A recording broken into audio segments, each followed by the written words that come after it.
ప్రభు వలలో పాల్పొందక మునుపు పరిశుద్ధ లేఖనములో నుండి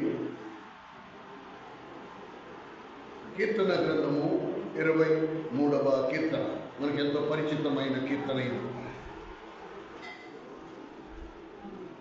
కీర్తన గ్రంథము 23వ కీర్తన అందరము బాధ్యతగా మార్చి చదువుకుందాం. మొదటి వచనము నేను చదువుతాను, రెండవ వచనము మీరు చదవగలరు. యెహోవా నా కాపరి, నాకు లేమి కలుగదు.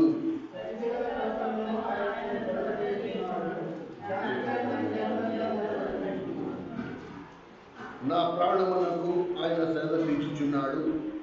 తన నామమును బట్టి నీతి మార్గములలో నన్ను నడిపించుచున్నాడు.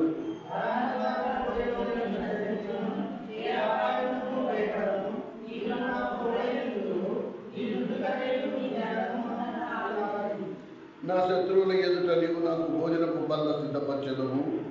నూనెతో నా తలంటి ఉన్నావు, నాకు నిండి పొందుచున్నది.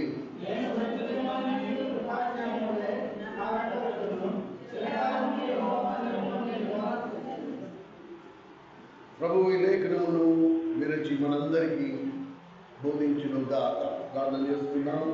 ప్రేమ కలిగిన మా ప్రభు, నమ్మకమైన మా తండ్రి, మన సూత్రాలు తెలిసిన చదువుకున్న లేఖన భాగం మా అందరికీ అర్థమయ్యే భాషలో మాకు బోధించండి. మేము నేర్చుకోవాల్సిన పాఠాలు మాకు నేర్పించండి. సరిచేసుకునే వాటిలో మేము సిగ్గుపడక సరి చేసుకునే మనస్సు మాకందరికీ దయచేయండి. విలాసకృష్ణుడు ప్రభు సిలువ చాటు మరుగుపరచు, నోటి మురుగబాటుతో మనం పెట్టించున్నాం. మానవ తలపు మానవ ఆలోచనను సంపూర్ణంగా కొట్టివేసి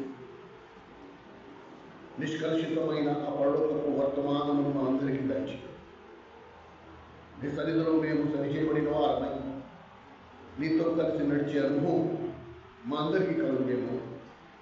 యేసుక్రీస్తు వారి పరిశుద్ధమైన నామములో ప్రార్థన చేసి స్థుతించడం వేడుకుంటున్నాము తండ్రి. చదవబడిన లేఖన భాగము మనందరికీ చాలా పరిచితం. మరి ముఖ్యంగా సండే స్కూల్లో ప్రతి సండే స్కూల్ స్టూడెంట్ దీన్ని చదవకుండా, దీన్ని మర్చిపోకుండా, అంటే కంటత ఉంటుంది ఈ కీర్తన, చూడకుండా చెప్పచ్చు.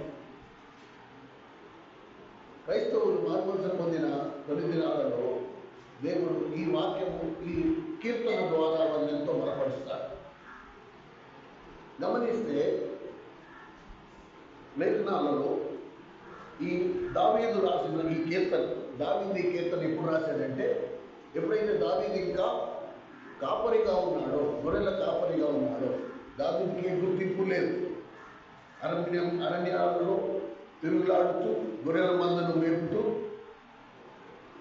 గొర్రెలు వేస్తూ ఉండగా ఒక బండ మీద తలవాల్చుకుని ఆకాశము వైపు చూచుచు దేవుడు తనకిచ్చిన జ్ఞానాన్ని బట్టి, దేవుడు తన్ని అభిషేకించిన దానిని బట్టి ఈ మాటలు నేరుగా దేవుని ఆత్మతో రాశారు.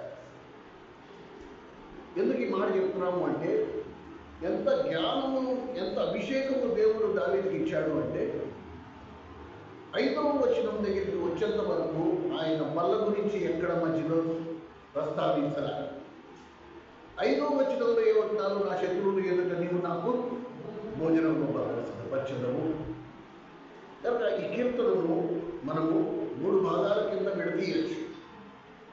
ఈ కీర్తనను మనం 3 భాగాల కింద విడదీయచ్చు. మొదటి వచనము నుండి 4వ వచనం వరకు ఒక భాగంగా, 5వ వచనాన్ని ఒక భాగంగా, 6వ వచనాన్ని ఒక భాగంగా మనం విడదీయచ్చు.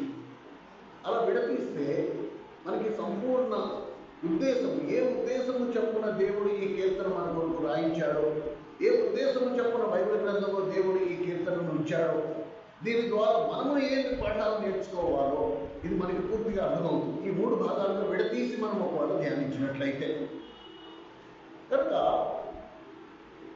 కులంకుషంగా మనం ఒకవేళ గమనిస్తే మొదటి 4 వచనాలలో 4 రకాల అనుభవాలు ఉన్నాయి. ఎంతవరకు సగటు క్రైస్తవుడు, సగటు విశ్వాసి ఈ 4 అనుభవాలు కలిగి ఉంటేనే కానీ 5వ వచనంలో రాయబడిన బలలో పాలు పొందే అవకాశము ఉండదు. కనుక ఈ 4 అనుభవాలు ప్రతి క్రైస్తవుడికి ఉండాలి, ఉంటుంది కూడా. కనుక పరిశుద్ధాత్మ దేవుడు ఈరోజు మనతో ఏం మాట్లాడబోతున్నాడో జాగ్రత్తగా శ్రద్ధగా విందాం. వీలైతే రాసుకుని పెట్టుకోండి, లేకపోతే తర్వాత అయినా సరే యూట్యూబ్లో ఇది అప్లోడ్ చేయబడుతుంది, మీరు మళ్ళీ చూడొచ్చు. మొదటి వచనంలో మీరు గమనిస్తే, యెహోవా నా కాపరి, నాకు లేమి కలుగదు. యెహోవా నా కాపరి, నాకు లేమి. దేవుడు నాకు కాపరి అయి ఉన్నాడు. మొట్టమొదటి వచనం. నిస్సందేహంగా దేవుని మందిరానికి వస్తున్న ఎవరు కూడా ఈ సత్యాన్ని నిరాకరించారు. ఎవరైనా సరే దేవుడు నా కాపరి అని అంటారు. యేసుక్రీస్తు ప్రభు నాకు కాపరి అయి ఉన్నాడనే మాటను మనం అంగీకరించకుండా మానం. అయితే ప్రభు వలలో పాల్పొందక మునుపు మొదటి అనుభవంలో మనం పరీక్షించుకోవాల్సిన సంగతి ఏంటి? ఒకవేళ మనం నోటితో ప్రభువు యేసుక్రీస్తు ప్రభు నాకు కాపరి అయి ఉన్నాడు అనే మాట మనం నోటితో పలుకుతూ ఉంటే, నేను పరీక్షించుకోవాల్సింది ఏంటంటే, నేను నా ప్రభువు కాపరత్వం కింద ఉన్నానా లేదా? చాలా ముఖ్యం. నేను ఆయన కాపరత్వం కింద ఉన్నానా? కాపరి ఎవడు అంటే గొర్రెలను కాపు కాసేవాడు కాపరి, గొర్రెల మందను మేపేవాడు కాపరి. కనుక కాపరి మాట సెలవు లేకుండా, కాపరిని అడగకుండా, కాపరికి చెప్పకుండా ఏ గొర్రె తనంతట తాను ఏమీ చెయ్యదు, ఏమీ చేసుకోదు. నమ్మకంగా ఆ కాపరి వెంటే ఉంటుంది. ఏమంటే ఇక్కడ మీరు గమనించాల్సింది ఏంటంటే, గొర్రెలకి మేకలకి ఆకాశ పాతాళం అంత వ్యత్యాసం ఉంది. మేకలకి గొర్రెల వంటి స్వభావం కాదు. మేకలు ఎప్పుడు కాపరిని కనిపెట్టుకుని ఉండవు, కాపరే మేకల్ని కనిపెట్టుకుని ఉండాలి. కానీ గొర్రెల దగ్గరికి వచ్చేటప్పటికి రివర్స్. గొర్రెలు ఎప్పుడు కూడా కాపరిని కనిపెట్టుకుని ఉంటాయి. గొర్రెల మంద ముందు కాపరి నడిచేవాడుగా ఉంటాడు, మేకల మంద వెనక కాపరి నడిచేవాడిగా ఉంటాడు. ఈ మాటలు ఎందుకు చెప్తున్నాము అంటే, ప్రేమ సోదరుడా సోదరి, ప్రభు వలలో పాల్పొందక మునుపు నేను పరీక్షించుకోవాల్సిన మొట్టమొదటి అంశం, నేను 100% నా ప్రభు కాపరత్వం కింద ఉన్నానా? నేను 100% నా ప్రభు స్వాధీనమందు ఉన్నానా? am I under control of my shepherd? నేను నా కాపరి యొక్క స్వాధీనంలో 100% ఉన్నానా? లేకపోతే నా జీవితాన్ని నేనే పరిపాలించుకుంటున్నాను? యెహోవా నా కాపరి అని నోటితో చెప్పుకోవడానికి చాలా బాగుంటుంది, 10 మంది వినడానికి కూడా చాలా బాగుంటుంది. సండే స్కూల్లో పిల్లలకి మొట్టమొదటి మాట అదే నేర్పిస్తారు, యెహోవా నా కాపరి, యేసుక్రీస్తు ప్రభు నాకు కాపరి. కానీ అనేక సార్లు ఒకవేళ ఈ మాట నిజం, నేను నా కాపరి క్రిందే ఉన్నాను, ఆయన నడిపింపు కిందే ఉన్నాను అన్నప్పుడు నా జీవితంలో నేను చేసేవన్నీ నా కాపరి చెప్పినట్టుగా నేను చేస్తున్నానా? లేకపోతే నా ఆలోచన చెప్పులు నేను చేసుకుంటున్నాను? అందుకే నోటితో ఒప్పుకోవడానికి, వ్యక్తిగత జీవితంలో మనము పనులు చేసేదానికి ఆకాశ పాతాళం అంత వ్యత్యాసం ఉంటుంది.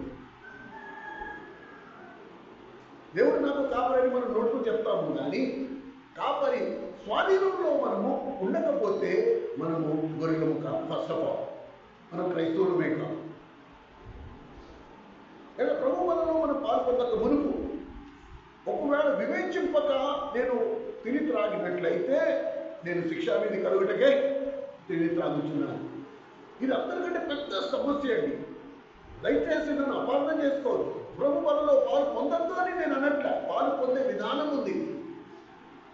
ఈరోజు ఒకవేళ దేవుడు నాకు కాపరిని నువ్వు నోటితో ఒప్పుకున్నట్టు అయితే, నువ్వు పరీక్షించుకుని నువ్వు దేవుని కాపరత్వం కింద లేనట్టయితే సిగ్గుపడకు. దేవుని దగ్గరికి రా. ప్రభువా నేను నీ కాపరత్వం కింద లేదు, నటనా జీవితం నాది. సిగ్గుపడకుండా ఒప్పుకో. నీ జీవితాన్ని తిరిగి సరిచేస్తాడు. తన కాపురంతో కింద తెచ్చుకుంటాడు. నీకు చేయవలసిన మరమ్మతులు చేస్తాడు. నీకు చేయవలసిన వైద్యాన్ని ఆయన చేస్తాడు. కానీ అనాలోచితంగా సంవత్సరాలు గడుస్తున్న కొలది అలవాటుగా దేవుని బలంలో పాల్పొందుతూ ఆత్మీయంగా మనకు మనం ఎంత నష్టం చేసేసుకుంటున్నామో, ఎన్ని పర్యాయములు లెక్కలేనన్ని మాటలు శిక్షావిధికి పాత్రలమయ్యామో, దేవుని చేత శిక్షింపబడుతున్నామో అది మనం గ్రహించట్లేదు. మన దేవుడు మనల్ని ప్రేమించిన రీతిని చూడండి. ఆయన నిన్ను శిక్షించడానికి ఆయనకి ఏమాత్రం ఇష్టం లేదు. అందుకే దేవుని సంఘం మధ్యలో ఆయన బలమిచ్చాడు, నిన్ను ఆ శిక్ష నుండి తప్పించడానికి. నీ అంతటా నీకు ఒక అవకాశం కలుగు చేస్తున్నాడు. సరి చేసుకో, నా శిక్ష నుండి దూరంగా ఉంటుంది. నిన్ను నేను శిక్షించడానికి నన్ను బలవంతము చెయ్యకు. కనుక నీ అంతటా నువ్వు చేసుకుంటే నా శిక్షకు పాత్రుడివి కావు. ఒకవేళ నీ అంతటా నువ్వు చేసుకోకపోతే నేను నిన్ను శిక్షించాల్సి వస్తుంది. కనుక ఇక్కడ మనం తెలియకుండానే మన ఆత్మీయ జీవితాలను మనం ఎంత డ్యామేజ్ చేసుకుంటున్నామో, ఎంత నష్టపరుచుకుంటున్నామో జ్ఞాపకం ఉంచుకోవాలి. రెండో సత్యం, ఈ రోజు నేను వర్తమానం విన్నాను కాబట్టి యెహోవా నా కాపరి, యేసుక్రీస్తు ప్రభు నా కాపరి అని చెప్పేసి ఒక 4 రోజులు నేను ఆయన కాపరత్వం కింద నుండి మళ్ళీ నా సొంత త్రోవలో నేను ఒకవేళ తప్పిపోతే దేవుని ఉద్దేశం అలా కాదు. దేవుని ఉద్దేశం ఏంటి? నీ జీవిత కాలం అంతా నువ్వు ప్రభు కాపరత్వం కింద ఉండాలి. నీ ఎంత వయసు వచ్చినా పర్వాలి, నువ్వు ఎంత జ్ఞానివైనా పర్వాలి, ఎంత వాక్యంలో పండిపోయినా పర్వాలి, నువ్వు ఎంత ఆత్మీయంగా ఎదిగిపోయినా పర్వాలి, మనం ఉండాల్సింది దేవుని కాపరత్వం కిందే. ఇది చాలా ముఖ్యం, ఇది చాలా ముఖ్యం. అందుకనే ప్రభు ఏమన్నాడు? ఇది నా శరీరము.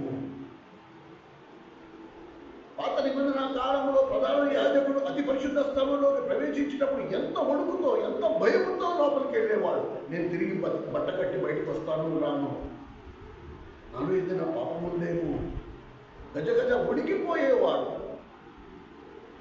ఎంతో మంది ప్రాణాలు పోగొట్టుకున్నారు. మనం ప్రభు బలలో పాల్పొందుతున్నప్పుడు అలాంటి అనుభవం మనకు ఉందా? నిజంగానే మనం వణుకుతో, భయంతో ప్రభు బలలో పాల్పొందుతున్నామా? సిగ్గుపడక దేవుని దగ్గర యథార్థంగా ఒప్పుకునే స్థితిలో మనం ఉంటున్నామా? దేవుడు నాకు కాపరి అన్నప్పుడు నేను దేవుడు చెప్పు చేతుల్లో ఉండాలా? ఆయన నడిపింపులో నేను ఉండాలా? చాలా ముఖ్యమండి, చాలా ముఖ్యం. మనం గమనిస్తే ఎన్ని సంవత్సరాలు గతించిపోయినా ఆత్మీయ జీవితాలలో ఏమాత్రం ఎదుగుదల ఉండదు. కారణం ఏంటి? ఎందుకు దేవుని సంఘంలో అందరూ సమానంగా ఆత్మీయంగా ఎదగరు? కొంతమందిలో మార్పు, కొంతమందిలో ఆత్మీయ ఎదుగుదల, ఆత్మీయ పరిపక్వత్వం వస్తుంది. మిగతా వాళ్ళకు చాలా మందిలో నిలువెచ్చని స్థితి, ఏ మార్పు లేదు, ఏ చలనము లేదు, ఏ కదలిక లేదు. మార్మర్చిపోతే 30, 40, 50 సంవత్సరాలైనా సరే ఏ మాత్రం లేదు. కారణం కీర్తనాకారుడు అన్నాడు, అయ్యో ప్రభువా, నేను గొర్రెవలే త్రోవ తప్పి పోతిని. ప్రభువా, నేను గొర్రెవలే త్రోవ తప్పిపోయా. ఆ సంగతి నాకు తెలియకపోయింది కాబట్టి నాకు ఇంకా చలనం లేదు. నేను నీ కాపరత్వం కింద నుంచి తొలగిపోయా. నువ్వు పచ్చిక గల చోట నన్ను మేపాలని అనుకున్నావు, నేను ఎడారిలోకి వెళ్ళిపోయా. నాకు మేత లేదు, నేను బలహీనపడిపోయా. నాలో ఉన్న ఆత్మీయత అంతా ఆవిరైపోయింది. దేవుడంటే భయం పోయింది. ఈ లోకమే సర్వం అనుకున్నా లోకం కొరికే జీవిస్తా పోయా. కీర్తనాకారుడు ఎంత అద్భుతమైన కీర్తన రాశాడు. ఆ కీర్తన అంతా దేవుని వాక్యం గురించే రాశాడు. ఇంత ప్రత్యక్షత కలిగిన కీర్తనాకారుడు లాస్ట్కి వచ్చేటప్పటికి తన దుస్థితిని గుర్తించాడు. కీర్తనాకారులందరూ నీ వంటి నా వంటి మనుషులే, కానీ దేవుని ఆత్మ కలిగి ఉన్నవారు కనుక, దేవుని ఆత్మ ఆవేశంతో వాళ్ళ చేత దేవుడు రాయించాడు కనుక ఆ కీర్తనలో అంత జీవం ఉంది. 119వ కీర్తన మీరు గమనిస్తే మొత్తం 119వ కీర్తన అంతా దేవుని వాక్యం గురించి అద్భుతమైన సత్యాలు ఉన్నాయి అందులో. కానీ ఆ కీర్తన లాస్ట్కి వచ్చేటప్పటికి రాసే కీర్తనకారుడే తన సొంత దుస్థితిని గుర్తించాడు. రండి చూద్దాం. 119వ కీర్తన ఆఖరి వచనం. 119వ కీర్తన 520వ పేజీ. 520వ పేజీ.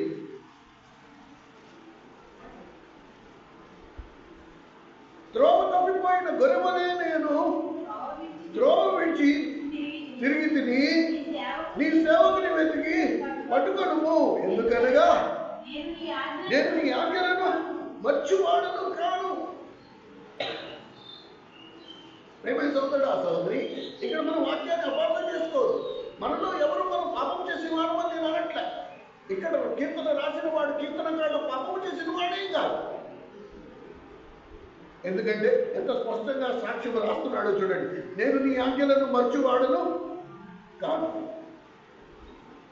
కానీ నా ప్రస్తుత స్థితిని నేను గుర్తిస్తూ ఏమంటున్నాను? త్రోవ తప్పిపోయిన గొర్రె వలె నేను త్రోవ విడిచితిని నీ సేవకుని వెతికి. ఓ ప్రభువా, నీ సేవకు. మా ప్రియమైన సోదరుడు, ఆ సహోదరి, ఈ ఉదయకాలము ప్రభు లేఖనాలతో మనతో మాట్లాడుతుండగా మనం సిగ్గుపడద్దు. మన వాదనని, ఆర్గ్యుమెంట్స్ని, వీటన్నిటిని పక్కన పెట్టేసుకుందాం. మన అభిప్రాయాన్ని పక్కన పెట్టుకుందాం. సిగ్గులేని మొక్కలతో ప్రభు దగ్గరికి వద్దా. ప్రభువా, నేను గొర్రె త్రోవ తప్పిపోయాను. నీ ఆజ్ఞలు నేను మర్చలేదు, కానీ దయతో నువ్వు నన్ను వెతుకు. ఎంత విలాపంతో ప్రభుని వేడుకుంటున్నాడు. ప్రభు సన్నిధిలో కన్నీటితో వేడుకుంటున్నాడు. ఓ ప్రభువా, నీ దాసు నిన్ను వెతికి పట్టుకొను. ఇంతకాలం నీ త్రోవలోనే నడిచానని నేను అనుకుంటుంది, కానీ నాకు తెలియకుండానే నేను త్రోవ తప్పిపోయా. 23వ కీర్తన దావీదు రాసిన 23వ కీర్తనలో నువ్వు నా కాపురం అని నేను ఎన్నోసార్లు నా నోటితో పలికాను, కానీ నీ కాపురత్వం కింద నేను లేకుండా పోయాను. ప్రేమైన సోదరుడు, ఆ సహోదరి, దేవుని లేఖనం చాలా స్పష్టం. ఇందులో ఆర్గ్యుమెంట్స్ ఏమీ లేవు. ఇందులో నువ్వు నేను వాదించుకోవడానికి ఏమీ లేదు. దేవుడు నాకు కాపరి, ఆయన కాపరత్వం కింద ఉన్నావా లేవా? గొర్రె అయితే ఆయన కాపరత్వం కింద ఉంటుంది. గొర్రె కాకపోతే ఆయన కాపరత్వం కింద ఉండదు, ఆయన నడిపింపు కింద ఉండదు. తనకి ఇష్టమైన త్రోవలోకి వెళ్ళిపోతుంది. పైగా మీరు గమనించారో లేదో, ఈ విషయాలు మనం గమనిస్తేనే అనుభవపూర్వకంగా మనం తెలుసుకోగలుగుతాం. గొర్రెల మందం వేసేటప్పుడు ప్రతి గొర్రె తాను వేస్తున్నప్పుడు ఎప్పుడో అప్పుడు తన కాపరి వైపు ఒకసారైనా చూసుకుంటూ ఉంటుంది. మేకకు ఆ స్వభావం ఉండదు. మేకకి ఎప్పుడు చూడదు. ఆ పచ్చిక ఎక్కడ కనబడుతుందో అక్కడికి వెళ్ళి ఇంకా వెళ్తాను ఉండదు, వెనక్కి తిరిగి చూసేది ఉండదు. కొన్ని ఒక చోట నిలబడి వేస్తుందా అంటే మేక ఒక చోట అస్సలు నిలబడదు. ఇక్కడ పచ్చిక కనబడింది, ఇక్కడ వేసింది, గబగబా అక్కడ ఇంకా పచ్చిక కనబడుతుంది, ఇంకా అక్కడికి వెళ్ళిపోద్ది, అక్కడి నుంచి ఇంకా అక్కడికి వెళ్ళిపోద్ది. అక్కడికి అసలు వెనక్కి తిరిగి చూడనే చూడదు. కానీ గొర్రెలంతా కాపరి కనుక ఒక చెట్టు కింద కూర్చున్నాడా, గొర్రె కాపరి కనుసైగులో లోపలే, ఆ పరిధి లోపలే ఉంటాయి. గొర్రెలు ఎప్పుడు కూడా కాపరికి దూరంగా అస్సలు. ఇది గొర్రెకున్న స్వభావం. పొరపాటున ఏ పొద వెనకాల ఉండి కాపరి కనబడలేదనుకో, వెంటనే కేక వేస్తుంది. గొర్రె పిల్లైనా గొర్రెైనా కేక వేసినప్పుడు కాపరి, ఆ చెట్టు కింద పడుకున్న కాపరి గట్టిగా పిలుస్తాడు. పిలవగానే గొర్రె ఆ కాపరి స్వరం విని పరిగెత్తుకుంటూ వచ్చేస్తుంది, మళ్ళీ గుంపులో వస్తుంది. ఇది గొర్రెలకు ఉండే గొప్ప గుణం. ఓ ప్రేమైన సోదరుడు, ఆ సహోదరి, యెహోవా నా కాపరి అనుకుంటే మనం ఎన్నిసార్లు త్రోవ తప్పిపోయాం, ఎన్ని పర్యాయం మనకి నచ్చిన త్రోవలోకి మనం వెళ్ళాం, ఎన్నిసార్లు మనకి నచ్చిన పనులు మనం చేశాం. ఇది ఆయనకి ఇష్టమా, ఆయనకి ఇష్టం లేదా? ఈ మధ్యాహ్నం ప్రభు వలలో పాల్పొందక మునుపు మనల్ని మనం పరీక్షించుకుందాం. ప్రేమైన సహోదరుడా సహోదరి, బిగ్గరగా కేకలు వేద్దాం, దేవుడికి మనం పెడదాం. ప్రభువా, నీ దాసుని వెతికి రక్షించు, నీ దాసురాలను వెతికి రక్షించు. నేను గురువుల త్రోవ తప్పిపోయాను, నాకు నచ్చిన త్రోవని నేను ఎంచుకున్నాను, నాకు నచ్చిన పని నేను చేసుకుంటున్నాను. దయతో నన్ను క్షమించు, నన్ను తిరిగి సమకూర్చు. కనుక ఇక్కడ ప్రతి విశ్వాసి జీవితంలో ఒక పెద్ద సమస్య ఏంటి తెలుసా? దిస్ ద గ్రేటెస్ట్ ప్రాబ్లం అండి. మనలో ఎవరి జీవితము మనకి బట్టబయలు కాదు. నా జీవితం నాకు కనబడదు, నీ జీవితం నాకు కనబడుతుంది, నా జీవితం నీకు కనబడుతుంది. కానీ సమస్య ఎక్కడుంది? నా జీవితం నాకు కనబడదు కనుక నేను నీతిమంతుడు. ఇది మెయిన్ ప్రాబ్లం.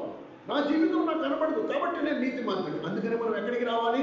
ప్రభు వాళ్ళ దగ్గరికి రావాలి. ఎప్పుడైతే ప్రభు ముఖకాంతి నా మీద ప్రకాశింపబడుతుందో అప్పుడు నా బతుకేటు నాకు కనబడుతుంది. అంతవరకు నా బతుకు నాకు కనబడదు.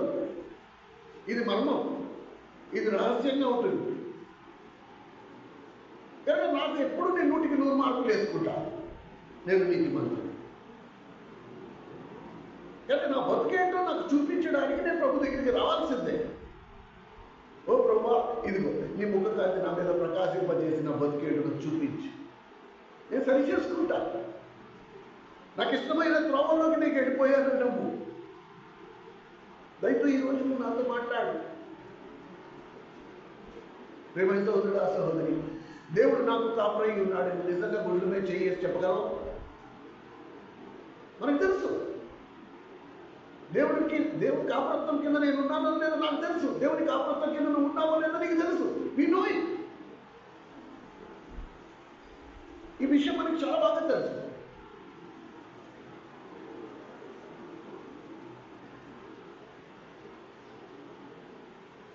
ఆయనకి అయిష్టకరమైన పనులు, ఇది దేవునికి ఇష్టం లేదనే సంగతి తెలిసి కూడా మనం చేశాం. ఇందులో సందేహం లేదు, ఇందులో సందేహం లేదు. గొర్రెల కాపరులు సమూయేలు ఏమన్నాడంటే, అలాంటి పరిస్థితి ఎందుకు వస్తుంది అంటే, ఎప్పుడైతే నా కాపరి మాట నేను వినను, నన్ను పోషించే వాని మాట నేను వినను, అప్పుడు నాకు నచ్చిన త్రోవలోకి నేను తప్పిపోతా. కాపరి ఎదుర్కొండానే ఉన్నాడు, తోటి మంద కూడా ఎదుర్కొండానే ఉంది. ఇప్పుడు నా వ్యక్తిగత నిర్ణయం మీద ఆధారపడి ఉంటుంది నా జీవితం. నేను ఈ మందలో ఉండాలా, మంద వెలుపలికి వెళ్ళిపోవాలా? నా కాపరికి అయిష్టకరమైన పని. ఏ కాపరి తన మందలో ఉండే గొర్రె చెప్పిన మాట వినకుండా దూరంగా వెళ్ళిపోవాలని ఆశపడ్డు, ఇష్టపడ్డు. గొర్రెల కాపరి ఏమనుకుంటాడంటే, తన గొర్రెలన్నీ కూడా తన మాట చొప్పున తనకు అందుబాటులో ఉండే పరిధి లోపలే ఉండాలి. కానీ ఒక్కొక్కసారి కొన్ని గొర్రెలు మొండి వైఖరి కలిగిన గొర్రెలు ఉంటాయి, మూర్ఖంగా ప్రవర్తించే గొర్రెలు ఉంటాయి. అవి తమకి నచ్చిన త్రోవలో తప్పిపోతూ ఉంటాయి. ఇది చాలా ప్రమాదకరం. ఇది చాలా ప్రమాదకరం. కాపరి లేకుండా ఒంటరిగా తిరిగే గొర్రె ఎప్పుడు కూడా క్రూర మృగాలకు గురవుతుంది. బైబిలే మనల్ని హెచ్చరిస్తుంది. అపవాది గర్జించు సింహముల ఎవరిని వినుకుందామా అని తిరుగులాడుతాడు. కనుక ఎప్పుడు కూడా నా కాపరి కనుసైలో నేను ఉంటేనే నాకు క్షేమం. ఎందుకంటే గొర్రెల కాపరి తమ గొర్రెల కొరకు తన ప్రాణము ఇస్తాడు. తానైనా చనిపోవడానికి ఇష్టపడతాడు, కానీ గొర్రెలను ఎప్పుడు కూడా చావనివ్వడు. కానీ ఈ మధ్యాహ్నం మనం పరీక్షించుకోవాల్సింది ఏంటంటే, ఆ బలలో చేతులు వేయక ముందు నేను ఆయన కాపురత్వం కింద ఉన్నానా లేదు. మన మందిరంలో మనం ఈ మధ్య కాలంలో ధ్యానిస్తున్న అంశం కూడా అదే. ఆ పట్టణస్థులు ఆయన ఏరుట వారికి ఏమాత్రము ఇష్టం లేక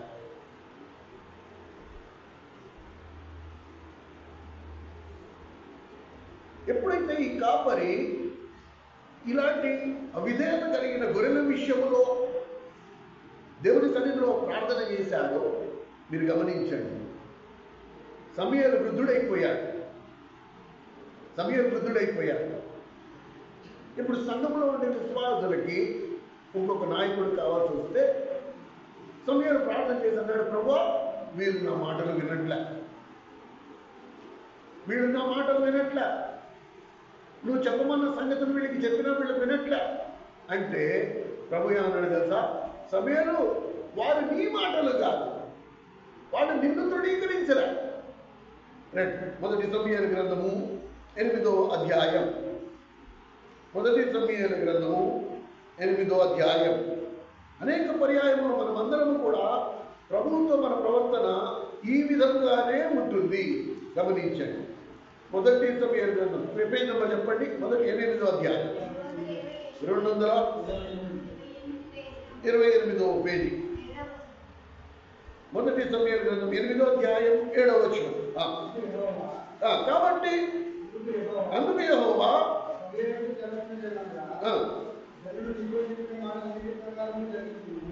జనులు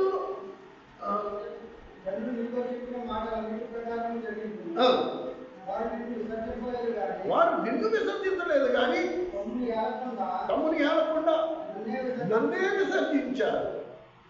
ఓ సమూయేలు, నువ్వు బాధపడద్దు, వాళ్ళు నీ మాటలు వినట్లేదు అంటున్నావు కదా, వాళ్ళు చెప్పినట్టు చేసేసేది. వాళ్ళ మాట చెప్పుకునేందుకు జరిగించు, కానీ వాళ్ళు ఎప్పుడైతే నీ మాట అంగీకరించలేదో వాళ్ళు చెప్పినట్టు చేయాలి. వాళ్ళ కర్మ వాళ్ళు పోతారు. వాళ్ళు నిన్ను కాదు విసర్జించు, వాళ్ళు నన్నే విసర్జించినప్పుడు నువ్వేం మాటలు వాడివి. కనుక బెస్ట్ సలహా ఏమి ఇచ్చాడు? చాలు, వాళ్ళు చెప్పినట్టు చేసేసి వాళ్ళ మాట చెప్పుకుని నువ్వు జరిగించి. తద్వారా ఏం జరిగింది? ఎవరు వచ్చాడు?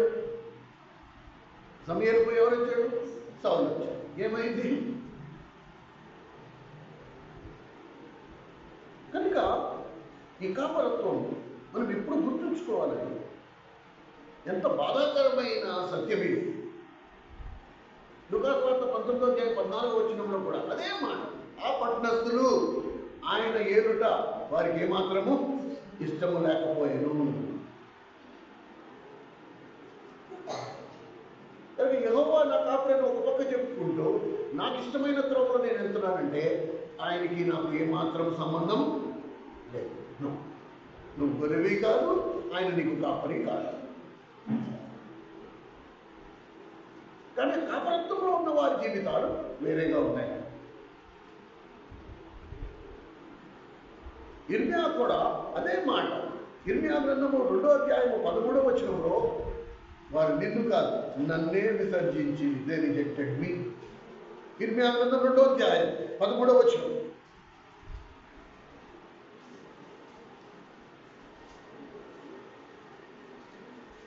ఇర్మియా 2:13 2వ అధ్యాయం 13వ వచనం.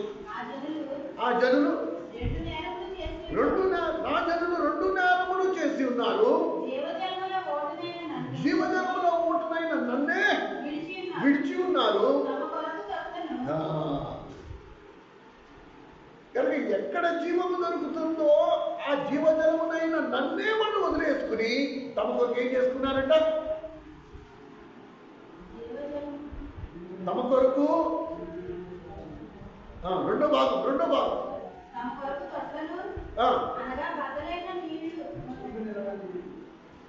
చదవండి, బాగా సరిగ్గా చదవండి. తమ కొరకు అనగా నీళ్లు నిలవని తొట్లను కొనిపించు. కనుక దేని ద్వారా నాకు జీవము దొరుకుతుందో ఆ జీవము ఇచ్చే జలాన్ని నేను వదులుకుని నా సొంత తొట్లు, అది కూడా ఎలాంటి తొట్లు అంట? అందులో నీళ్ళే నిలవకపోతే రేపు నీకు దాహం వేస్తే ఏం చేస్తా? అసలు తొట్లే అలాంటివి ఏమీ అక్కడ రాకుండా జీవజలము ఉప్పుతో ఉండి కేవలం 2 చేతులు ఇలా చాచి దోసుడు నింపుకుని నీకు కావాల్సినంత తాగే ఆ ఓటను వదిలేసుకుని ఎక్కడికో వెళ్ళిపోయి నా సొంత తొట్లను నేను సిద్ధపరచుకుని అందులో బెజ్జం పడిందనే సంగతి కూడా నాకు తెలియకుండా అందులో నీళ్లు నింపుకుని త్రోవ వంట చుక్క చుక్క పోతానే ఉంది. చివరికి నీకు నిజంగా దాహం వేసినప్పుడు అందులో ఏమీ లేకుండా ప్రాణం పోయే పరిస్థితి తెచ్చుకోవడం దేనికి? ఇవి హెచ్చరికలు. కొత్త నిబంధన కాలంలోకి వచ్చేటప్పటికి యోహాను సువార్త 10వ అధ్యాయం 27వ వచనంలో ప్రభు అన్నాడు, నా గొర్రెలు నా స్వరము వినును. కనుక ప్రభు మనలో పాల్గొనక మునుపు మనం పరీక్షించుకోవాల్సింది ఏంటంటే, నిజంగా దేవుని స్వరాన్ని మనం వింటున్నామా? నిజంగా దేవుని స్వరాన్ని మనం వింటున్నామా? చాలా మంది చెప్పారు, నాతో చాలా మంది విశ్వాసులు, మాకు ఎప్పుడు దేవుడు మాతో మాట్లాడినట్టు మేము వెళ్ళా, మాతో ఎప్పుడు దేవుడు మాట్లాడా. కానీ మన దేవుడు మాట్లాడే దేవుడు, యెహోవా నేను మాట్లాడే దేవుడు అని ఎంత స్పష్టంగా బైబిల్లో రాస్తుంది. ఆ దేవుడు మాట్లాడే దేవుడు అయినప్పుడు ఆయన స్వరం వినకపోవడానికి కారణం ఏంటి? ఎందుకు నీకు వినపడలే?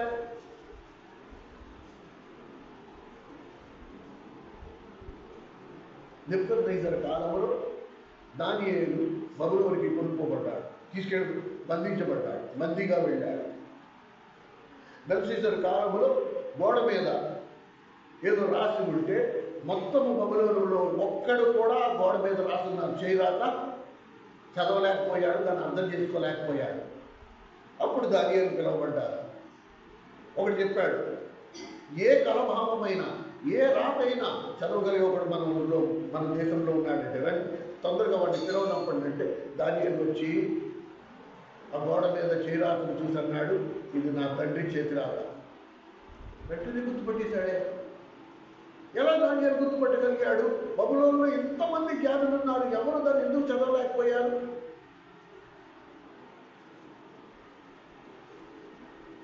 పైగా అది వాళ్ళ సొంత మాతృభాషలో ఉంది.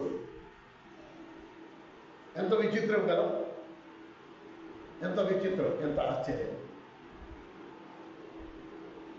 ప్రియమైన సహోదరుడు, ఆ సహోదరి, ఎంతవరకు నేను దేవుని స్వరాన్ని వినే అలవాటు నేను చేసుకోను, దేవుని స్వరం వినడానికి ఎదురు చూడను, దేవుని స్వరం వినడానికి వేకునే లేచి కూర్చోను, అంతవరకు దేవుని అక్షరాలు, దేవుని పరిశుద్ధ గ్రంథ బైబిల్లో వాక్యాలు కూడా నాకు అలాగే ఉంటాయి.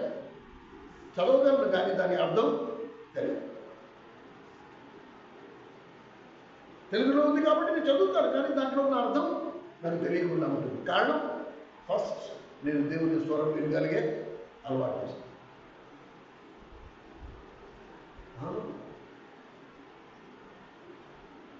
తల్లి బాత్రూంలో స్నానం చేస్తూ ఉంటే గదిలో మంచం మీద పిల్లడు వెక్కి వెక్కి ఏడుస్తున్నాడు. నిద్రలోంచి లేచి ఏడుస్తూ ఉంటే బాత్రూంలో స్నానం చేస్తున్న తల్లి అంది, అన్నా స్నానం చేస్తాను వచ్చేస్తాను. వాడికి ఆ మాటలు అర్థం కాదు. కానీ ఎప్పుడైతే తల్లి స్వరం విన్నాడో ఏడు మానేశాడు వెంటనే. ఆ తల్లి ఎదుర్కొంటే వచ్చి కూర్చుందా? లేదు, ఉత్తి మాట అంతే. గర్భంలో ఉన్నప్పటి నుంచి విని విని విని విని విని చెవులకి అలవాటు అయిపోయింది. మా అమ్మ జీవం కలిగిన దేవుణ్ణి అంత ప్రగాఢంగా నువ్వు ప్రేమిస్తే, జీవం కలిగిన దేవునితో అంత బలమైన సహవాసంలో నువ్వు ఉంటే, నువ్వు ఆయన స్వరం వినగలిగే అనుభవంలోకి నువ్వు వస్తే ఈ లేఖనము నీకు స్పష్టంగా అర్థమవుతుంది. ఇది మనం ఎప్పుడు మర్చిపోవాలి, ఇది మనం ఎప్పుడు కూడా మర్చిపోవాలి. ప్రియమైన సహోదరుడు, సహోదరి, మనలో ఎంతమంది నిజంగా దేవుని స్వరాన్ని వినగలిగే అనుభవంలో ఉన్నాం? లేని ఎడల మనకి ఇంకా అలవాటు అవునట్టే. చాలా బాధాకరం. మారు మనసు పొంది ఇన్ని సంవత్సరాలైనా కూడా ఇప్పటికీ మనం దేవుని స్వరం వినగలిగే స్థితిలో మనం రాలేదంటే అది కొంచెం ఆలోచించవలసింది. ఏమని ప్రార్థన చేయాలంట? ప్రభువా, నీ దాసుడు అయిన నేను త్రోవ తప్పి గొర్రెమలే త్రోవ తప్పిపోతుంది, దయతో నీ దాసుని వెతికి. ఎంత దూరం వెళ్ళిపోయారంటే నీ స్వరం ఇంకా నాకు వినపడట్లా. నీ పక్కన ఉండవలసిన నేను, నీ వెనకనే ఉండవలసిన నేను, నీ తోడు ఉండవలసిన నేను, నీకు నేను దూరం అయిపోయి నీ స్వరం వినడం. ఎంత దూరం వెళ్ళిపోయానంటే నువ్వు వచ్చినా నాకు ఇంక వినపడట్లా.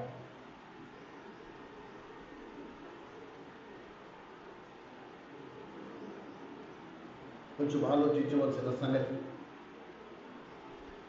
కొంచెం ఆలోచించవలసిన సంగతి. ఓ ప్రేమ సోదర సహోదరి, ఒక్కసారి వెనక్కి తిరిగి చూడు. నీ కాపరి నుండి నువ్వు ఎంత దూరం వెళ్ళిపోయావో చూసుకో. గొర్రెల మంద నీకు కనబడిన ఎడల, గొర్రెల కాపరి నీకు కనబడిన ఎడల దయతో తిరిగి పరుగులెత్తుకుంటూ వెనక్కిరా. ఆ కాపరి దగ్గరికి వచ్చి బతిమాలు, ఓ ప్రభువా నన్ను క్షమించు, నిన్ను కాదని, జీవజలమైన నిన్ను కాదని నా సొంతం కొరకు నేను తొట్టి సమకూర్చుకుంటే, నాకు వేరే ఎక్కడో జలధార కనిపించి ఆ నీళ్లు నాకు సరిపోతాయి అనుకున్నాను. కానీ అక్కడికి వెళ్ళేటప్పటికి అది ఎండు మామూలుగా కనపడ్డాయి. అవి నీళ్ళే కాదు, అక్కడ అసలు నీళ్ళే లేవు. ఉత్తదే నేను మోసపోతిని, జీవజలమైన నీ అందుకు తిరిగి వచ్చా. నన్ను క్షమించు, నన్ను వెతుకు, నన్ను రక్షించు, నీ అందరినీ నన్ను పెట్టుకో, నీ భుజం మీద నన్ను కూర్చోబెట్టుకో, నన్ను కిందకి తిప్పకు, లేకపోతే మళ్ళీ నేను పారిపోతానేమో, నన్ను వదలకు. సిగ్గుపడకుండా ప్రభు వల్ల మనం యథార్థంగా ఒప్పుకుందాం. నీ స్వరం నాకు వినబడకపోవడానికి కారణం నేనే ప్రభువా, నాకు తెలియకుండానే నేను తప్పిపోయా. మనతో ఉన్నాననుకుంటుంది, కానీ ఎక్కడో తప్పుడు అడుగు వేసా, రాంగ్ రూట్లోకి వెళ్ళిపోయా. మందను కోల్పోయా, నిన్ను కోల్పోయా. రెండో అనుభవం మనం చూద్దాం. కీర్తనల గ్రంథం 23వ కీర్తన 2వ వచనం.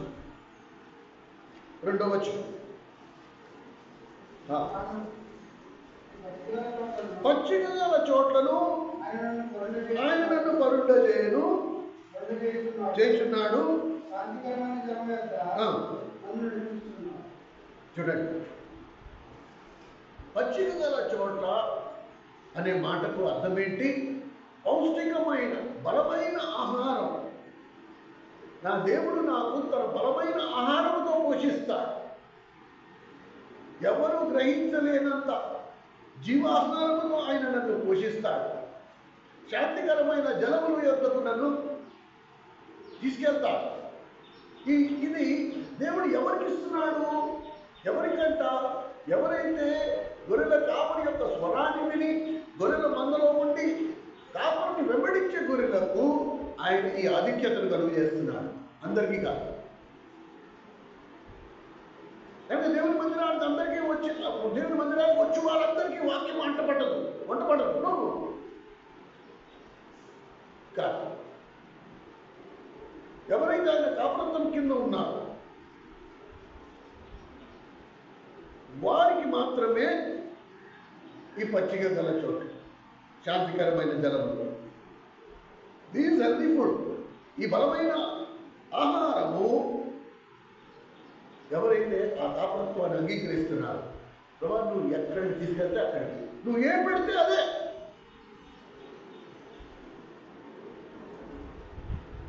అప్పుడు మనకుండే అనుభవం ఏంటంటే, మనము ప్రభు మనకి ఇచ్చిన దాంట్లో సంతృప్తి చెందిన వారమై, ప్రభుకి కృతజ్ఞత కలిగిన వారమై, ఆయన్ని ఒక క్షణం కూడా విడిచిపెట్టకుండా, మనలో ఎటువంటి సణుగుడు గొడుగులు లేకుండా మనము ఆయన్ని వెంబడించే వారిగా ఉన్నాము. ఎక్కడ కూడా ఒక ఫిర్యాదు లేదు, ఇది లేదు నా జీవితంలో, అది లేదు, నా రోగం బాగాలేదు, నన్ను ఎవరుగా పలకరించడానికి రాదు, నో కంప్లైంట్. కాపురమైన నువ్వు నాకుండగా నాకు ఈ ప్రపంచంలో ఏమీ అక్కర్లేదు. 73వ కీర్తన కాడు, 73వ కీర్తన 25 వచనం. ఆకాశమందు నీవు తప్ప నాకెవరున్నారు, భూమి మీద నువ్వు తప్ప నాకు ఇంకెవరు అక్కర్లేదు. ఇంకా నాకు ఫిర్యాదు ఎవరి మీద ఉంటుంది? ఎవరు? ఆ అనుభవంలో ఉన్న వారిని మాత్రమే ఈ కాపరి ఏం చేస్తున్నాడంట? పచ్చిక గల చోట్లకి తీసుకెళ్తాడు. అక్కడ మేడలాగా సాధారణంగా గొర్రెలు నిలబడి మేస్తూ ఉంటాయి. ఇక్కడ మేత ఎంత సమృద్ధిగా ఉందంటే కూర్చుని పడుకుని ఎలా ఉన్నా సరే మేత నోటికి అందుతుంది. నిలబడి వేయాల్సిన అవసరం లేదు, కాళ్ళు అలసిపోతాయి. నో, అక్కడ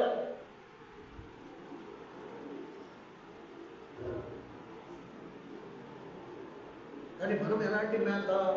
ఇప్పుడు ఈ మేతను వదులుకుని వెళ్ళిపోవడానికి కారణం ఏంటి? ఎందుకు ఇలాంటి మేతను వదులుకుని వెళ్ళిపోవాలా? నీకు అలసట లేదు, నువ్వు కూర్చున్నా పడుకున్నా నీకు సమృద్ధి మేత నోటికి అందుతున్నప్పుడు నువ్వు నుంచుని కూడా వేయక్కర్లేవు, కష్టపడక్కర్లేవు. ఇలాంటి మేత నీకు అందించినా సరే నువ్వు దూరంగా వెళ్ళిపోయడానికి కారణం ఏంటి? అపోస్తుడైన పౌలు కొరింథీయులకు రాస్తూ ఏమన్నాడు తెలుసా? 10వ అధ్యాయం 21వ వచనం, మీరు ఆశీర్వచనపు పాత్రలో నుండి దెయ్యపు బలం మీద నుండి భుజింతులు. ఎక్కడి నుంచి అంట?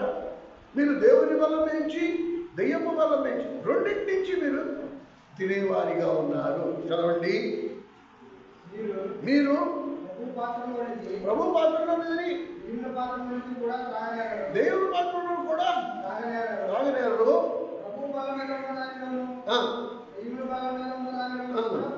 అది చూసారా, హెచ్చరిస్తున్నాడు. It's warning.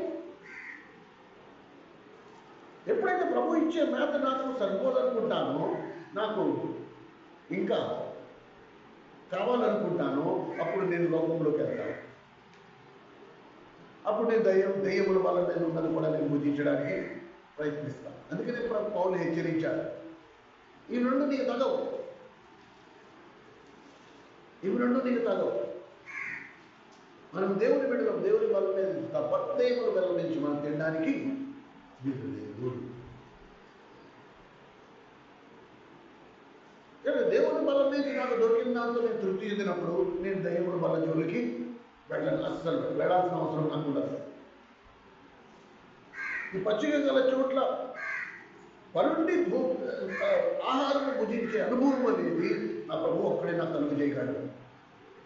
లోకంలో నేను ఎక్కడ సంచరించినా నాకు అది ఆ అనుభవం రాదు, ఆ సంతోషం రాదు, ఆ ఆనందం రాదు. మూడవ వచనంలోకి వస్తే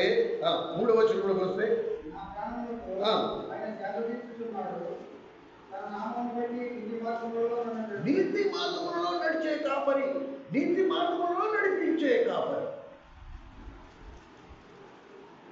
ఎందుకు ఈయనను నేను అంటపెట్టుకుని వెళ్ళాలంటే లోకమంతా అవినీతితో నిండి ఉన్నది, లోకస్తులందరూ స్వనీతితో నిండి ఉన్నారు. దేవుని ప్రజలు మాత్రమే నీతిమంతులుగా ఉన్నారు. ఆయన తన నీతి వస్త్రం, ఉదయం మనం చూసాం, ఆయన తన నీతి వస్త్రంతో మనల్ని కప్పి ఉన్నాడు. ఇంకొక మాట చెప్తాను నీకు, అక్కడ మళ్ళీ మనము అనే మాట కట్ చేసుకుని నీ పేరు రాసుకో. కొరింథీయులకు రాసిన రెండో కొరింథీయులకు రాసిన పత్రిక 5వ అధ్యాయం, 2 కొరింథీయులకు రాసిన పత్రిక 5వ అధ్యాయం, 2 Corinthians chapter 5. ఇది పేజ్ నెంబర్ చెప్తారు. 162వ పేజీకి రండి. 5వ అధ్యాయం 21వ వచనం. ఎందుకనగా ఇప్పుడు మనము అనే మాట తీసి మీ పేరు రాసుకోండి. నేను దేవుని యందు నీతి అగునట్లు పాపము ఎరుగని ఆయనను మన కోసము పాపముగా చేశాడు. అంటే దేవుని ఇచ్చ, దేవుని కోరిక, నువ్వు దేవుని నీతిగా ఉండాలని పాపము ఎరగని యేసుక్రీస్తు ప్రభువుని నీ కోసం నా కోసం ఏం చేశాడండి? పాపముగా చేసుకోబడాల్సి వచ్చింది. ప్రేమ సోదర సహోదరి, అనేకుల్ని నేను విన్నా, నీతి మాలిన పనులు చేస్తూ ఇది దేవుని చిత్తము, దేవుడు మమ్మల్ని చేయమన్నాడు అన్నమాట. ఎక్కడ కూడా దేవుని నీతిలో ఆ మాట లేదు, ఎక్కడ కూడా దేవుడు చెప్పినట్టు అలా లేదు, బైబిల్ గ్రంథంలో ఎక్కడ అలా రాయబడలేదు. అయినా సరే ఇది దేవుని చిత్తం, దేవుడు మమ్మల్ని ఇది చేయమన్నాడు అని చెప్పి ఆ పనులు చేసేవాడిని నేను చూశాను, విన్నాను కూడా.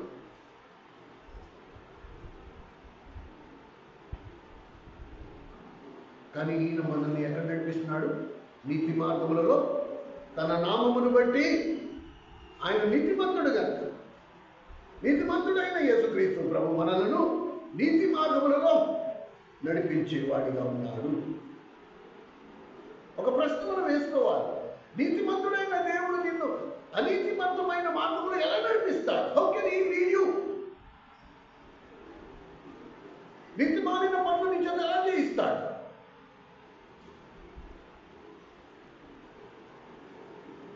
కొంచెం నేర్చుకోవాలి మనం.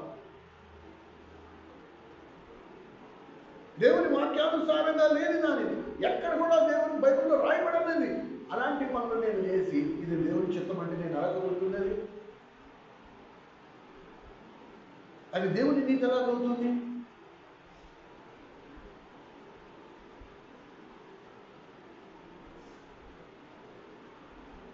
కొంచెం మనం దీన్ని వివేచించవలసిన అవసరం ఉంది.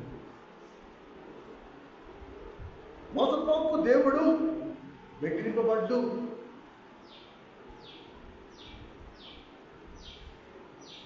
రేపటి దినము మనం తీర్పు న్యాయపీఠం ఎదుర్కొన్న నిలబడి వచ్చిన వారు ఉన్నారు.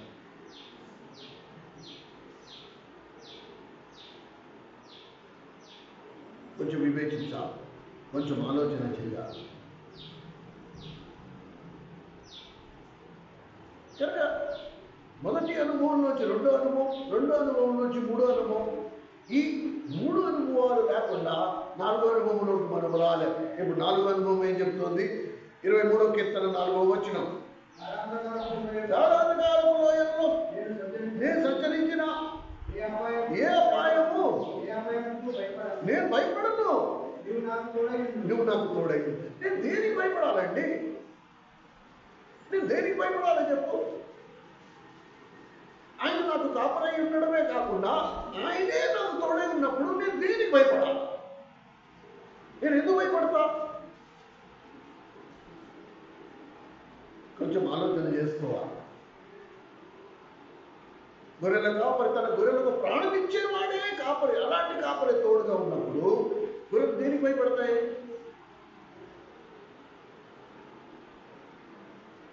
ఏమండి? ఇది మొదటి భాగం. నా రెండో భాగంలో 4వ వచనం, నీ దొడ్డు కరియు నీ దండనములు నన్ను ఆదరించును. కాపరి తన గొర్రెలకు ప్రాణం ఇచ్చేవాడు. మీకు ఒక మాట చెప్తాను. ఇలాగే మనం హైవే మీద వెళ్ళేటప్పుడు చూస్తూ ఉంటాం. గొర్రెల మందలు కాపరి తోలుకెళ్తూ ఉంటాడు, ఆ గొర్రెల్ని మేపుతూ ఉంటాడు. ఒక చోట ఇలా మేపుతూ ఎండాకాలం ఆ ఎండ దెబ్బకి ఆ కాపరికి గుండెపోటు వచ్చి చనిపోయాడు. ఆ గొడుగు కింద కాపరి ప్రాణం పోయిన స్థితిలో అక్కడే ఉంది. అసలు ఉలుగు పలుకులేదు. ఈ గొర్రెల మందం మొత్తము ఆ బయలులో మేస్తా ఉన్న గొర్రెల మందము తన కాపరిలో కదలిక లేదని చూసి ఏం చేసేది తెలుసా? మొత్తం అన్ని దగ్గరికి వచ్చేసి ఆ కాపరి చుట్టూ నించుని బిక్కమొహం వేసుకుని చూస్తున్నాయి కాపరి వైపు. ఆ కాపరి అసలు కదలిక లేదు, చచ్చిపోయాడు. శవంలో అసలు చలనం లేదు. గొర్రెల కాపరి చుట్టూ నిలబడి ఉన్నాయి, అలా చూస్తూ ఉన్నాయి. అసలు ఎక్కడికి వెళ్ళట్లే. మేత గీత మొత్తం అన్నీ మానేస్తాయి. ఆ కాపరి చుట్టూనే ఉంది. గొర్రెలకు తన కాపరి మీద ఎంత ప్రేమో చూడండి. ఇది గొర్రెల స్వభావం. కాపరి ఎలాగపోయాడు కదా, ఇక మనం చూసుకోకపోతే ఎలాగా అని చెప్పి వెళ్ళిపోయాయా అంటే వెళ్ళిపోలే. 1 రోజు అయిపోయింది, 2 రోజులు అయిపోయింది. అసలు గొర్రెలు కదలట్లేదు, ఒకే చోట ఉన్నాయని ఎవరో గమనించి వచ్చి చూస్తే ఆ కాపరి చనిపోయి ఉన్నాడు. అప్పటికే 2 రోజులైంది. ఇది గొర్రెల స్వభావం. ఇది గొర్రెలకు ఉండే స్వభావం. కానీ అదే కాపరి చేతిలో కర్ర, దండన 2 ఉన్నాయి. దండన అనేది సర్వసాధారణంగా 1 మీటర్ అంటే 3 అడుగులు ఉంటుంది, కొంచెం లావుగా ఉంటుంది. కర్ర కాపరి కంటే బారుగా ఉంటుంది. ఆ చివర చేతి కర్ర ఇలా వంకుంటుంది. ఏమండి? ఈ బారుగా ఉండే చేతి కర్రతో కాపరి ఏం చేస్తాడంటే ఎక్కడెక్కడ రుచికరమైన గొర్రెలకి ఏ ఆకులు రుచిగా తింటాయో, సంతోషంగా తింటాయో కాపరికి తెలుసు. కనుక ఆ చెట్టు ఎక్కడైనా కనబడినప్పుడు కాపరి ఏం చేస్తాడంటే ఆ చేతి కనుక్కున్న ఆ వంపుని ఆ కొమ్మకి వెలెట్టి ఇలా లాగి కింద కూర్చుంటాడు. కింద కూర్చోగానే కాపరి కనపడకుండా గొర్రెలు మొత్తము కాపరిని కప్పేసి ఆ చెట్టు కొమ్మ మేంచి ఎంత ఆనందంగా ఆకులు తింటూ ఉంటాయి. ఆ కాపరిని పొగుడుతూ ఉంటాయి. నువ్వు ఎంత మంచి కాపరివి, మాకు ఇష్టమైన ఆహారం మాకు పెడుతున్నావు అని చెప్పి సంతోషంగా ఆ కొమ్మ. ఇది కాపరి చేసే పని. నీకు ఇష్టమైన పదార్థాలు, నీకు ఇష్టమైన ఆహారం ఆ కాపరి మనకి భుజించినయ్యున్నాడు. నీకు ఇష్టమైన జీవాహారం, ఏ వాక్యం కొరకు నీవు ఎదురు చూస్తున్నావో అదే వాక్యము నీకు చెప్పడానికి తన దాసుని పంపిస్తున్నాడు. దేవుని మందిరంలో నిన్ను సంతృప్తి పరిచే జీవాహారం నీకు పంచిపెడుతున్నాడు.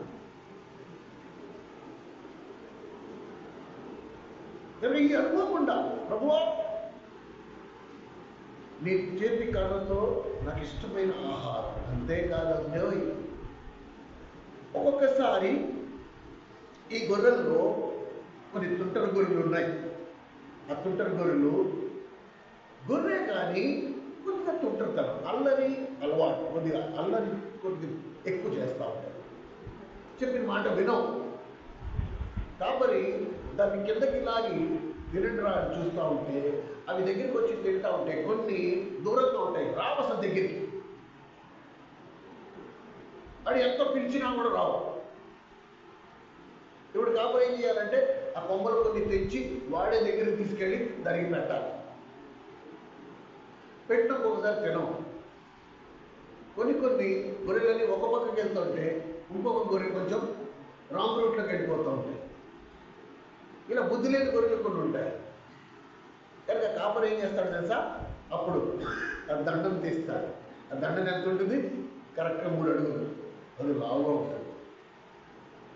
ఆ దండం తీసి ఆ గొర్రెకి ఎక్కడ మెత్తగా ఉంటుందో, ఎక్కడ ఎముక ఉండదో అక్కడ వేస్తాడు దెబ్బ.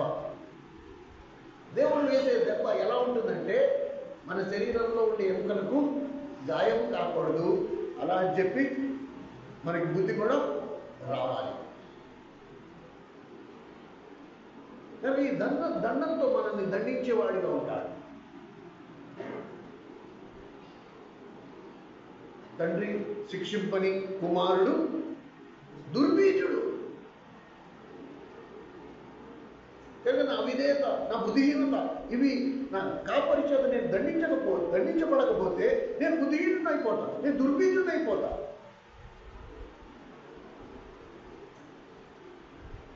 కనుక ప్రభువా, నువ్వు నన్ను శిక్షించు.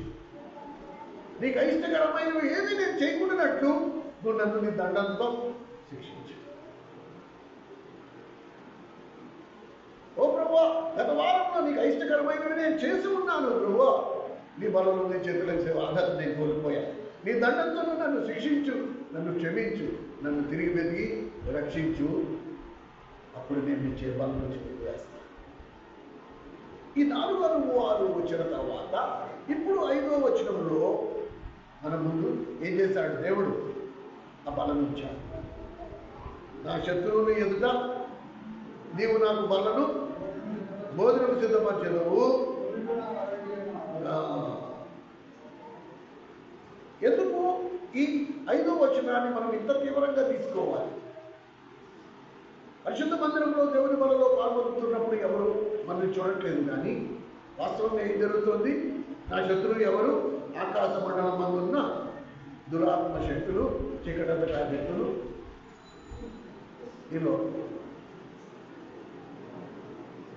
ఇవన్నీ కూడా నిన్ను నన్ను గుడ్లు అప్పగించి చూస్తున్నాయి. వాళ్ళకి ఎక్కడ అవకాశం దొరికితే మన దేవుణ్ణి అవమానపరచాలి అని చెప్పి అవి నిత్యము నిన్ను నన్ను చూస్తూనే ఉన్నాయి. అందుకని కీర్తనకారుడు ఆ మాట రాస్తాడు, నా శత్రువులు ఎదుట నాకు భోజనం బలను సిద్ధపరిచి.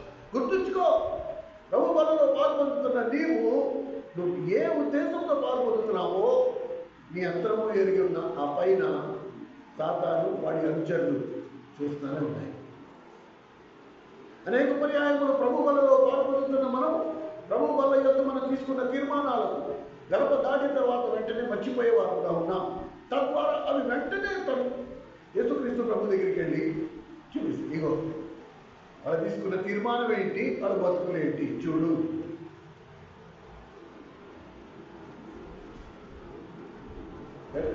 శత్రువులు ఎదుటను నాకు బలను సిద్ధపరిచి ఉన్నాను. 6వ వచనం అనేది 3వ నియమము. దీన్ని మళ్ళీ ప్రభు సమయంలో మనం విస్తారంగా ధ్యానిద్దాం. కనుక ప్రభు బలలో పాల్పొందిన మనమందరం ఇప్పుడు మనందరికీ ఏం వర్తిస్తుందంట? 6వ వచనం కూడా చదువుదాం. నేను బ్రతుకు దినములన్నీ, అదిగో నేను బ్రతుకు దినములన్నీ కృపాక్షేమములే నా వెంట వచ్చును చిరకాలము. చిరకాలం ప్రభు వచ్చు వరకు, లేక నా ప్రాణం పోయేంత వరకు నేను యెహోవా మందిరమందు నివాసము చేస్తా. అంటే దేవుని మందిరాన్ని అంటి పెట్టుకుని ఉంటా. నేను ఆయనకి దూరంగా వెళ్ళను. ఆయనకి ఇష్టమైన పనులు చేస్తా. ఆయన చిత్తం యొక్క కేంద్రంలో ఉంటా. ఆయన చిత్తం కొరకు నా స్వచిత్తాన్ని నేను చంపేసుకుంటా. ప్రేమైన సహోదరి, ప్రభు వల్ల మన ఎదుట ఒక గొప్ప అవకాశం, గొప్ప బంగారపు అవకాశం. It's a golden opportunity. దాన్ని ఎప్పుడు చులకన. ఇప్పటికే క్రైస్తవ సమాజంలో ప్రభు వల్ల అంటే ఒక చులకన అయిపోయింది. చాలామంది యూట్యూబ్లో కానీ సోషల్ మీడియాలో కానీ ప్రభు వల్లను హేళనగా చూస్తారు. దాని వెనక ఎంత మలుపు ఉందో, దాని వెనక ఎంత పెట్టుబడి ఉందో, ఏ ఉద్దేశం చెప్పిన ప్రభు వల్ల దేవుడు మన మధ్యలో ఉంచాడో ఆ గ్రహింపు మనందరికీ ఉండాలి. కనుక ప్రభు అవమానానికి మీరు పాత్రలు కాకండి. సిగ్గుపడకుండా దేవుని దగ్గరికి రావడం, మనం ఉన్న స్థితిని యథార్థంగా దేవుని దగ్గర ఒప్పుకోవడం, దాని ప్రకారంగా మనం నడుచుకోవడానికి ఇష్టపడ్డం. అప్పుడు నువ్వు బలలో పాల్పొందడానికి ఒక పరమార్థం అనేది ఉంటుంది. లేకపోతే మామూలు రొట్టె, ద్రాక్షరసమే. భయము లేకుండా మనం ఇందులో పాల్పొందే వారంగా ఉంటాం. కొంచెం వివేచించాలి, కొంచెం ఆలోచన చేయాలి. నేను ఏ స్థితిలో ఉన్నా, దేవుడు ఎందుకు ఈ బలం నా మధ్యలో ఉంచాడు, నేను అందులో ఎందుకు పాల్పొందాలి. కనుక 23వ కీర్తన ఎప్పుడు మర్చిపోవద్దు. నోటితో పాటు నువ్వు ఒప్పుకుంటున్నావంటే ఆయన కాపురత్వం కింద ఉండడానికి కూడా నువ్వు ఇష్టపడాలి. అలా లేని ఎడలా నీకు కాపరికి సంబంధం లేదు, నువ్వు క్రైస్తవుడివి కాదు. రండి ప్రార్థన చేసుకుందాం. దయచేసి ముఖం ఇచ్చేది.